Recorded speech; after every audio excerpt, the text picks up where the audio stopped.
जय श्री कृष्ण दोस्तों, ये तो आप सभी जानते हैं कि भगवान श्री कृष्ण का जन्म कंस का वध कर समस्त पृथ्वी लोक को उसके अत्याचारों से मुक्त कराने हेतु हुआ था। किशोरावस्था में ही वह गोकुल से मथुरा आ गए तथा दुष्ट कंस का वध किया। कंस की मृत्यु से दुखी उसके श्वसुर जरासंध ने एक विशाल सेना लेकर मथुरा पर आक्रमण कर दिया।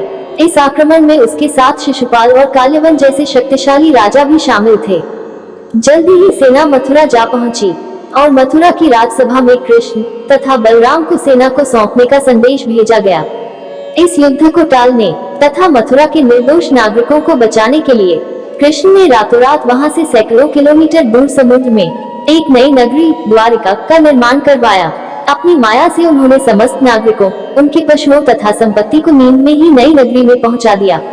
अगले दिन सूर्योदय के समय कृष्ण तथा बलराम जरासंध की सेना के सामने जा पहुंचे और उसे लड़ने के लिए चुनौती दी। जैसे ही जरासंध और दूसरे राजाओं ने कृष्ण को मारने के लिए शस्त्र उठाए, दोनों भाई भागने लगे। उन भाइयों के पीछे जरासंध तथा काल्यवन जैसे राजा भी भागने लगे। कुछ ही देर में दोनों भाई बहुत आगे निकल गए और उनके पीछे केवल मात्र काल्यवन रह गया। उसे देवताओं ने वरदान दिया था कि उसकी हत्या किसी अस्त्र या शस्त्र से नहीं होगी। ऐसे में वह निर्भीक था और लगातार कृष्ण का पीछा करते करते एक गुफा में जा पहुंचा। गुफा में राजा मुचुकुंद सो रहे थे, जिन्हें इंद्रदेव ने वरदान दिया था कि जो भी उन्हें उठाएगा वो उनके देखते ही जलकर भस्म हो जाएगा।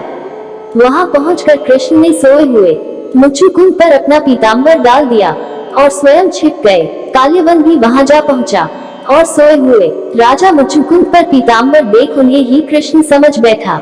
उसने मुचुकुंद को उठाने के लिए लात मारी, जिसके कारण उनकी निद्रा खुल गई और उनके देखते ही काल्यवन वहीं पर जलकर भस्म हो गया। तत्पश्चात कृष्ण ने राजा मुचुकुंद को अपने चतुर्भुज स्वरूप में दर्शन दिए और उन्हें मोक्ष पाने का वरदान दिया। वहीं दूसरी ओर जरासंध और बाकी राजा पूरी तरह से खाली मथुरा देखकर वापस लौट गए। कृष्ण चाहते तो स्वयं भी काल्यवन और अन्य अधर्मी राजाओं का वध कर सकते थे, परंतु देवताओं के दिए वरदान का मान रखने के लिए ही उन्होंने काल्यवन को राजा मुचुकुंद के हाथों मरवाया। इसी तरह बाद में जरासंध का वध पांडु पुत्र भीम के हाथों करवाकर भूद्रा का भार कम किया। इस कहानी के बाद कृष्ण के नाम के साथ हमेशा के लिए रणछोड़ जोड़ दिया।